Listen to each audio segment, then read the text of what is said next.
Buenas tardes, mis apreciados. Una vez más, en este apartado que es el número 5, vamos a tratar del por qué la resistencia a la insulina está generando, junto con la inflamación crónica persistente, tantas enfermedades crónico-degenerativas. Y vamos a ver que a pesar de que muchos pacientes que tienen diabetes tipo 2 son muy juiciosos, tomando sus medicamentos, llevando un buen estilo de vida, una buena alimentación, no sanan. Vamos a tratar de mirar algunos apartes del por qué estos pacientes con diabetes tipo 2 no se restauran. Vamos a pedir la bendición de Dios. Padre, te damos gracias. Imploramos tu bendición, tu compañía. Queremos, Señor, que nuestro cuerpo te pueda honrar. Sabemos que es templo de tu Santo Espíritu y rogamos tu presencia, tu compañía para poder entender esta temática. En el nombre de Jesús, amén. En el apartado anterior hablábamos acerca de el llamado que nos hace Dios a través de su siervo Moisés en Éxodo 15:26. Éxodo 15:26 nos recordaba la importancia de oír atentamente la voz de Jehová para que ninguna enfermedad de las que participaron los egipcios nosotros participemos. Oír en la semántica hebrea es obedecer, es generar un cambio. Pero hoy también quiero compartirle lo que dice el libro de Proverbios, capítulo 1, Proverbios capítulo 1 y versículo 33, siguiendo esa línea de Éxodo 15:26. Proverbios capítulo 1, versículo 33 dice: mas el que me oyere habitará confiadamente y vivirá tranquilo sin ninguna enfermedad. Repito nuevamente, Proverbios capítulo 1, versículo 33 dice: mas el que me oyere, nuevamente, el llamado a una acción, a un cambio, a una renovación, el que me oyere, habitará confiadamente y vivirá tranquilo sin ninguna enfermedad. Ese es el plan que Dios tiene para cada uno de nosotros. Entonces vamos a mirar por qué, a pesar de que los pacientes que tienen diabetes tipo 2 se cuidan, no se restauran, su diabetes no mejoran.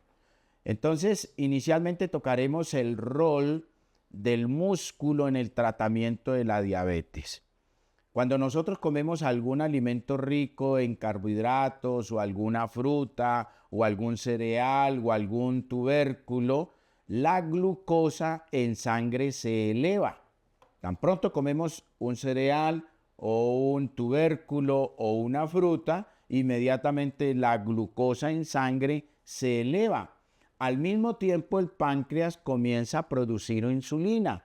Recordemos que la insulina es la hormona que abre la puerta de la célula para que esta glucosa ingrese y el cuerpo la pueda convertir en energía inmediata. Entonces, en la medida en que consumimos un carbohidrato o consumimos un tubérculo o consumimos una fruta, entonces inmediatamente la glucosa se empieza a elevar en la sangre y el páncreas empieza a producir insulina. Esta viaja a través de la sangre, llega al músculo y se une al receptor de insulina. Este va a producir un mensajero que se llama CAMP. Es un mensajero químico que viaja al núcleo de la célula y este produce una proteína llamada GLU4, que es un transportador de glucosa. El GLU4 viaja a la membrana y ahora toma la glucosa que está en la sangre y la pone dentro de la célula y la almacena como glucógeno. La razón por la que la célula muscular toma glucosa de la sangre es para almacenarla en forma de glucógeno. Una vez más, entonces ingerimos cualquier alimento. Inmediatamente esa glucosa se eleva, genera un estímulo a nivel del páncreas, este segrega insulina, esta insulina viaja a través de la sangre, llega a la célula muscular y ahí en la célula muscular hay un receptor. Hemos venido insistiendo que esos receptores generalmente se forman de citrato de magnesio. Esos receptores también tienen una particularidad y es que también tienen sodio, por eso es muy importante el consumo de la sal marina. Entonces, ese receptor que está ahí en la célula muscular, entonces hace que se forme un mensajero, el CAMP, que es un mensajero químico, inmediatamente viaja al centro de del núcleo, es decir, al centro de la célula, y allí genera un estímulo para que se produzca una proteína que también tiene una particularidad que tiene, como en unas dendritas, como en unas paticas, sodio, que se llama el GLU4 y es el transportador de la glucosa. Ahora este GLU4 va hasta la membrana, toma la glucosa, la mete dentro de la célula, especialmente en la mitocondria, y empieza a generarse todo este proceso que hemos venido hablando acerca del ciclo del Krebs para convertirse en energía. Pero alguna se queda ahí dentro de la célula en forma de glucógeno, esperando el momento de entrar a la mitocondria para generar ese proceso energético. Ahora, pero si la célula muscular ya está llena de glucógeno, entonces el GLU4 ya no va a poder más ir por glucosa, ir dentro de la célula por glucosa. ¿Por qué? Porque ya está llena esa célula de glucógeno. El glucógeno que tú nunca usas. Generalmente la célula muscular se llena de ese glucógeno. Como no nos ejercitamos, como no hacemos ejercicio intenso, pues esa célula muscular se llena de glucógeno y no se usa. ¿Por qué no se usa? Porque llevamos una vida sedentaria. Cuando no hacemos ejercicio, entonces estas células musculares se llenan demasiado de glucógeno, razón por la cual esta proteína, el GLU4, este mediador, este transportador, no viaja más a la membrana a tomar glucosa y a eso se le llama resistencia a la insulina y es la causa número 1 de la diabetes tipo 2. Entonces, una vez más, todo lo que comemos, inmediatamente la insulina lleva esa glucosa a la célula muscular. Como no la estamos quemando, se llena. El transportador, la proteína GLU4 ya no va más a la membrana porque la célula está llena. Y entonces se genera esa resistencia, razón por la cual la mayoría de los tratamientos convencionales con insulina fuerzan a que este GLU4 viaje a la membrana a tomar glucosa. Es decir, cuando usted toma metformina, la metformina rompe el músculo y fuerza que el GLU4 vaya y meta a la célula más glucosa. Entonces, aparentemente, esa glucosa en sangre está baja, pero está dentro de la célula. Al tomar glucosa, entonces esta célula hace que esa glucosa disminuya en sangre. El problema es que la célula muscular ya está llena de glucógeno y no la puede almacenar más. Entonces esa glucosa que entra, como no la necesitamos y no puede ser almacenada como glucógeno, porque la célula ya está llena de glucógeno, entonces se almacena como grasa en forma de triglicéridos.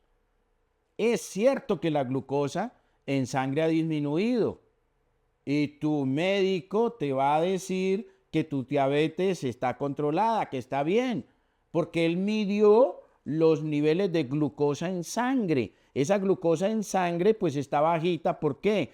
Porque el medicamento forzó al GLU4 a meterla dentro de la célula, pero está en forma de triglicérido.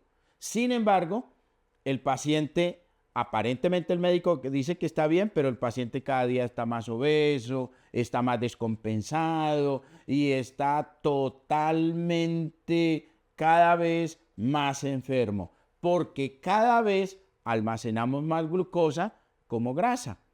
Es por esto que los tratamientos tradicionales no sirven, a pesar de que tu médico te va a decir que tu glucosa en sangre está normal. Por lo tanto, tu diabetes está controlada.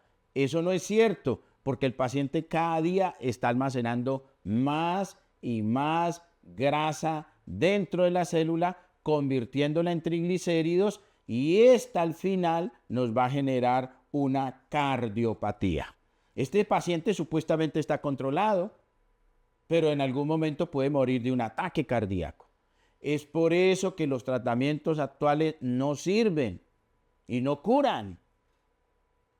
No he conocido ningún diabético que diga que con los tratamientos tradicionales a base de metformina, insulina, etcétera, estén sanos. Lo que debemos hacer es usar todo ese glucógeno almacenado en el músculo. Al usarlo, el músculo se queda vacío y está listo para tomar más glucosa circulante en sangre. Es ahí donde esta proteína, el GLU4, el transportador, viaja nuevamente a la membrana, toma más glucosa para reemplazar el glucógeno que ha sido usado a través de un ejercicio intenso, permanente, todos los días.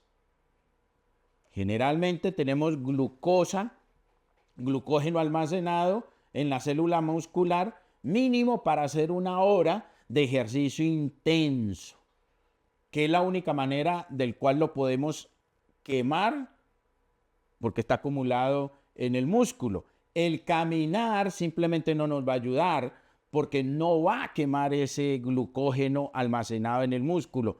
Tiene que ser un ejercicio fuerte, donde podamos ir al máximo, que sudemos, que sintamos que estamos agotados. Acabamos toda esa reserva de glucógeno muscular y entonces el GLU4 nuevamente va a la membrana celular, toma más glucosa, la mete al músculo, y si la quemamos, pues estamos bien compensados. La diabetes, fuera de todo esto que hemos venido hablando de la resistencia a la insulina, tiene 6 elementos fundamentales dentro de su génesis, dentro de su causante: el ambiente, los hábitos alimenticios, las horas de sueño, la parte psicoemocional, la actividad física y el estilo de vida. El diabético es un paciente que maneja altos niveles de estrés, que le genera miedo, que le genera pánico, que le genera ansiedad. Esto hace que se eleve la glucosa, a pesar de que no la haya comido, porque el mantener ese cortisol, esas hormonas del estrés, esa adrenalina alta, va a hacer que también la glucosa en sangre esté alta. El cortisol es una hormona que rompe músculo y transforma los aminoácidos ahí presentes en glucosa. Para poder curar la diabetes hay que curar esta reacción negativa al estrés. Hay que eliminar todos esos traumas que tenemos desde la niñez, esas tendencias heredadas, cultivadas desde la niñez, debemos eliminarla. Entonces, recordemos, es muy importante. El ejercicio fuerte, intenso, permanente, va a garantizar que esa glucosa que está dentro de la célula muscular, almacenada en forma de glucógeno, se queme para que el GLU4 permanentemente esté viajando a la membrana a tomar glucosa circulando en sangre. Si yo no hago ejercicio, ese músculo está lleno de glucosa, de glucógeno. Como resultado, como no se está quemando, reitero nuevamente, se va a almacenar en forma de grasa, es decir, en forma de triglicéridos. Cuando yo permanentemente tengo mis triglicéridos elevados, altos, corro el peligro de una cardiopatía y un infarto fulminante. No me da tiempo de reaccionar. Entonces, una vez más, en armonía con esto que hemos venido hablando de la importancia de quemar esa glucosa que está dentro del músculo, el ambiente en que nos movemos nos va a garantizar que podamos tener estímulos de sanidad, de restauración. Los hábitos nos van a ayudar a que nosotros seamos conscientes en el tipo de alimento que vamos a llevar. Y la parte emocional, acompañada de una actividad física permanente, va a generar que el cortisol se baje. Nuevamente, el diabético es un paciente que maneja altos niveles de estrés. Estos altos niveles de estrés por tener ese cortisol allá elevado, esa adrenalina allá elevada, esas epinefrinas allá permanentemente elevadas, le generan miedo. El diabético genera mucho miedo, mantiene muy miedoso, hace estados de pánico, de ansiedad. Esto hace, es decir, el miedo, el pánico, la ansiedad, el estrés permanente, hace que la glucosa se haya elevado, se eleve a pesar de que no haya comido nada. ¿Por qué? Porque el cortisol rompe el músculo y transforma esos aminoácidos que hay ahí en glucosa. Por eso necesitamos sacar toda esa reacción negativa, todas esas alteraciones psicoemocionales, todas esas reacciones de estrés, todo eso que hemos heredado, que hemos cultivado a través de nuestro diario vivir y poderlo depositar en Dios. Recuerde que Mateo 11, versículo 28 dice, venid a mí, todos los que estáis cansados, cargados, estresados, deprimidos, ansiosos, molestos, que yo os haré descansar. El Señor quiere que nosotros aprendamos de la mano de Él a manejar esas dolencias. Y como dice el Proverbios capítulo 1, versículo 33, dice, mas el que me oyere. Ese verbo oír, que es una invitación a un cambio, a una renovación, mas el que me oyere habitará confiadamente y vivirá tranquilo, sin ninguna enfermedad. Porque eso dice Éxodo 15, 26. Si oyeres atentamente la voz de Jehová tu Dios, ninguna enfermedad de la que envía a los egipcios te enviaré a ti, porque yo soy Jehová tu sanador. El Señor está interesado en que podamos estar bien. Estar bien significa aprender a hacer su voluntad. Estar bien es aceptar el reto de poner en práctica sus mandamientos, sus estatutos, y que podamos vivir en armonía con Él. Revisemos cómo está mi alimentación, revisemos cómo está mi estilo de vida, revisemos cómo están mis hábitos de comunión con mi sanador, con mi restaurador. Revisemos cómo está el ambiente donde nos movemos, si es un ambiente tenso, negativo, pesimista, y debemos movernos de ahí para que podamos alterar esa epigenética que me está enfermando y que está alterando todo el metabolismo de mi glucosa. Vamos a darle gracias a Dios. Padre, gracias por amarnos. Gracias por este mensaje tan sencillo de restauración. Permítenos confiar en ti, en el nombre de Jesús. Amén.